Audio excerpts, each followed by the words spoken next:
Babaji Netralaya I హాస్పిటల్స్లో ఇప్పుడు LASIK లేదా పీఆర్కే సర్జరీ ఒక్కో కంటికి కేవలం 7,999 రూపాయలు మాత్రమే. లాసిక్ లేదా పీఆర్కే ఎవాల్యుయేషన్ ఉచితం.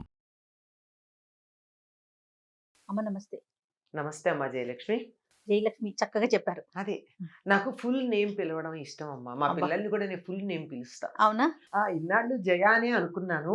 Okay okay. ఇప్పుడు జయలక్ష్మి అని తెలిసాక పూర్తి పేరు పెద్దవాళ్ళు ఎందుకు పెడతారు? ఒక ఉద్దేశంతో పెడతారు. పూర్తి పేరుతో పిలిస్తేనే ఆ పేరుకి అందం. అబ్బా వినటానికి భలే ఆనందంగా ఉంది. అందరూ జయానే అంటారు తప్ప జయలక్ష్మి అంటారమ్మా. నేను చక్కగా జయలక్ష్మి అంట. ఇవాళ Okay. నుంచి జయలక్ష్మి అనే పిలుస్తా. ఓకే. మీరు జయలక్ష్మి అన్నారు కదా, ఉమ్, సో అందులో నుంచి ఒక టాపిక్ తీసుకుంటున్నాను చూడండి. తీసుకోండి అమ్మా. లక్ష్మీదేవి స్థిరంగా ఉండాలంటే ఏం చేయాలి?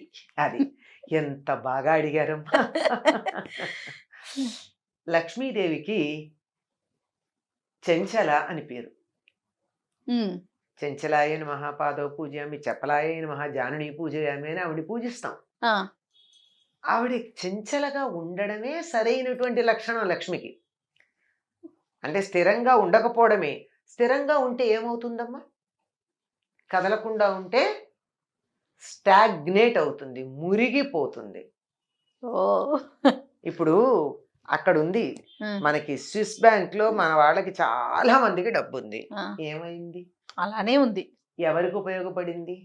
ఆ రోజు పెట్టినప్పుడు ఓ 100, 1000, 1,00,000, కోటో యూరోలు, ఉమ్, ఆ డాలర్లు. ఆ రోజు దాన్ని వాడుకుంటే బాగుండేది.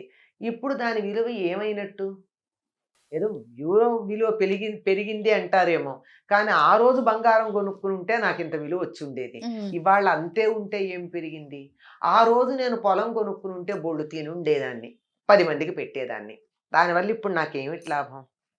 కనుక ఏదైనా సరే చెంచలగా ఉండడం అన్నది లక్ష్మి యొక్క లక్షణం. సో స్థిరంగా ఉండాలని కోరుకోవద్దంటారా? స్థిరంగా మన ఇంట్లో ఉండాలి, కానీ చంచలమైన స్థిరత్వం ఉండాలి. ఆవిడ కదురుతుంది. అది ఎలా ఉండాలో చెప్తున్నాను. ఇంగ్లీష్లో కూడా కరెన్సీ అంటాం. కరెన్సీ అంటే ఏమిటి అర్థం? కరెంట్, ప్రవాహశీలము. ప్రవహిస్తుంటేనే దానికి విలువ. కదలాలంటే ఎప్పుడు కదులుతుందమ్మా? వెళ్ళిపోవడం కాదు కదా. ఆ, వస్తూ ఉంటుంది, పెడుతూ ఉంటుంది, వస్తూ ఉంటుంది, పెడుతూ ఉంటుంది. ఓహో. నీళ్లు అలా ప్రవహిస్తూ ఉంటే స్వచ్ఛంగా ఉంటాయి. ప్రవహించకపోతే వాసన వస్తాయి. వాసన వస్తాయి. నీరు స్వచ్ఛంగా ఉండడానికి ప్రవాహం ఎంత అవసరమో, ధనం కూడా దాని విలువ కలిగి ఉండడానికి అది ప్రవహిస్తూ ఉండాలి. వస్తూ ఉండాలి, ఇక్కడ ఉండకూడదు, వెళ్ళి మళ్ళీ అది వెళ్ళి రీజనరేట్ అవుతూ ఉండాలి. సరే, వస్తూ ఉండాలంటే ఏం చేయాలో చెప్పండి. అది మీరు అట్లా అడిగారు, అది బాగుంది. ఎందుకంటే ఉమ్, లక్ష్మి తాను ఉంటాను అని చెప్పినటువంటి ప్రదేశాలు కొన్ని ఉన్నాయి తన స్థానాలుగా. ఉమ్, ఉమ్, ఉమ్. పసుపు, పువ్వులు, ఏనుగు యొక్క కుంభస్థలం ఉమ్. లక్ష్మీప్రదం అంటారు దాన్ని చూస్తే. అంటే ఇంట్లో పెట్టుకుంటే కాదు సుమా, చూస్తే ఆ, ఆ. లక్ష్మీ కళగా కనిపిస్తూ ఉంటుంది. అట్లా చెప్పినటువంటి ప్రదేశాల్లో దీపము ఉమ్, ఉమ్. ఇలాంటివి. అలాంటి వాటిల్లో ఆవిడ ఇంకా ఇష్టంగా వచ్చి కాసేపు కూర్చోవాలి కదా. ఆ, అలా కూర్చోవాలంటే ఆవిడ కూర్చునే చోటు ఇవ్వాలా? ఇవ్వాలి కదా మనం. కూర్చునే చోట అక్కడ చెత్త వేస్తే ఎవరు నేనే కూర్చోను, మీరు కూర్చోరు. ఎవరు కూర్చుంటారు? ఎవరు కూర్చోరు కదా. ఉమ్. కనుక ఆవిడ వచ్చి కూర్చోవాలంటే సరైనటువంటి స్థలం ఉండాలి, శుభ్రంగా ఉండాలి. శుచిగా ఉండాలి. ఆ, శుచి, శుభ్రత అని 2 ఉన్నాయి. ఆ 2 ఉంటే లక్ష్మీదేవి ఉంటుంది. శుభ్రత అంటే పరిసరాలు నీట్గా ఉంచడం. ఉమ్. శుచి అంటే ఇది ప్రవర్తనకి సంబంధించింది. మన ప్రవర్తన సభ్యంగా ఉండాలి. అబద్ధం ఆడకూడదు, దొంగతనం చేయకూడదు, తిట్టకూడదు, చెత్త మాటలు మాట్లాడకూడదు, దురాలోచనలు చేయకూడదు. ఇవన్నీ ఉన్న చోట లక్ష్మి తాను ఉంటాను అని చెప్పింది. ఇల్లు నాకు డబ్బు కావాలి, బాగుంది, కానీ ఇల్లు చిమ్ముకునే ఓపిక లేదే. ఇల్లు శుభ్రంగా లేకపోతే ఆవిడ వస్తుందా? ఏదో కష్టపడి ఇల్లు చిమ్మా, లేకపోతే ఎవరితో పెట్టి చిమ్మించా, కానీ నా బుర్రంతా చెత్తే. చెత్త. ఎవరిని మోసం చేద్దామా, ఏం అబద్ధం చెప్దామా, ఏ దొంగ ఎక్కడ ఏది కొట్టేద్దామా, ఉమ్. వీళ్ళు నాశనం అయితే బాగుండు, వాళ్ళు అడుక్కు తింటే నాకు సంతోషంగా ఉంటుంది. ఇలా ఆలోచన చేస్తూ ఉంటే అటువంటి చోటికి లక్ష్మీదేవి అడుగు పెట్టదు, పెట్టదు, పెట్టదు. మనకి వరలక్ష్మి వ్రతం మొన్ననే అయింది. అవునమ్మా. వరలక్ష్మి వ్రతం కథలో ఏముంది ఆవిడ గురించి చెప్పారు? ఆవిడ అందరికీ చెప్పారు ఇట్లా అంతేకాదు పూజ ఆవిడ ఏం చేసుకోండి చేసిందా? వ్రతం. తనంతట తానుగా వచ్చి ఈవిడ కల్లో కనిపించింది. ఆవిడ ప్రవర్తన ఎట్లాంటిది?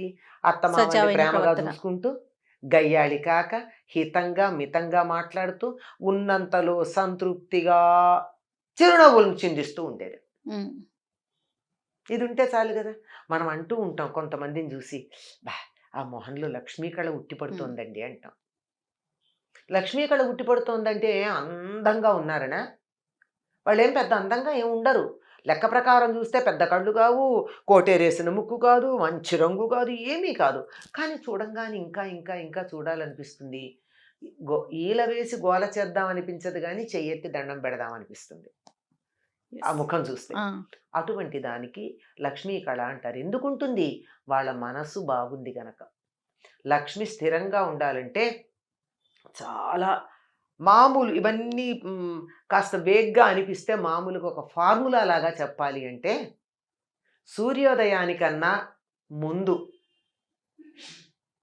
గుమ్మంలో ముగ్గేసుకుని, ఇళ్ళు చిమ్ముకుని, ఇంట్లో అందరూ స్నానం చేసి ఉంటే ఆ ఇంటికి లక్ష్మి వస్తుంది.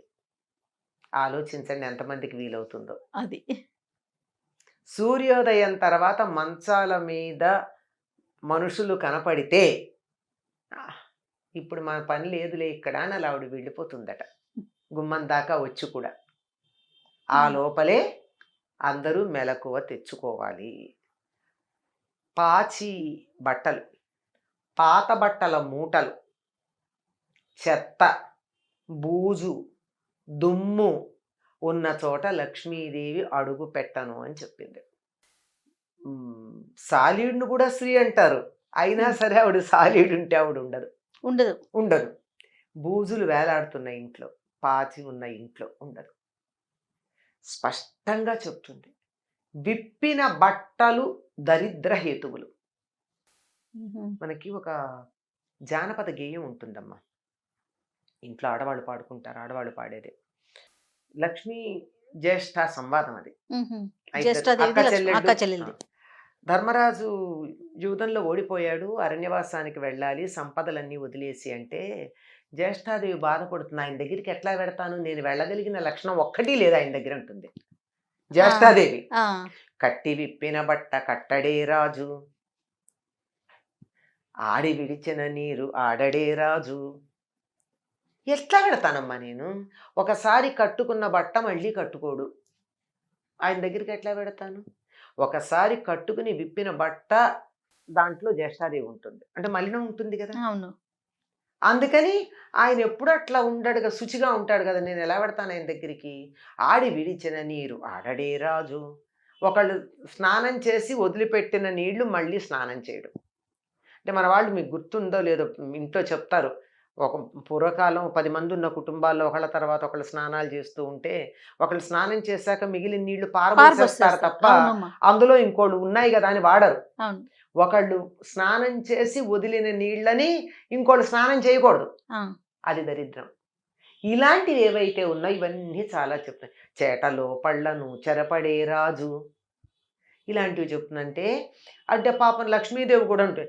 నిజమే, మరి నేను మాత్రం వదిలిపెట్టి ఎట్లా పెడతాను ఈ లక్షణాలు ఉన్నవాడిని అని లక్ష్మీదేవి అంటుంది. సో తాను వెళ్తాను అంటుంది. ఈవిడేమో నేను ఆయన్ని వదలలేనంటుంది. ఇలా జ్యేష్ఠాదేవి ఉంటే ఆయన దగ్గరికి నేను వెళ్ళలేను, ఒక్క లక్షణం కూడా లేదు నేను వెళ్ళాలంటే అని ఆవిడ అంటుంది. ఇవి లక్ష్మీదేవి ఉండాలి అంటే అంటే మొట్టమొదట ఇంటిని, ఒంటిని, బుర్రని శుచిగా పెట్టుకుని సత్ప్రవర్తన కలిగి ఉంటే లక్ష్మి అంటే కరెన్సీ ఏమో తెలియదు కానీ అన్ని లక్ష్ములు ఉంటాయి. ఆరోగ్య లక్ష్మి, సంతాన లక్ష్మి. సంతాన లక్ష్మి అంటే 10 మంది సంతానం కాదు, ఉన్న సంతానం సంపదలాగా ఉండడం.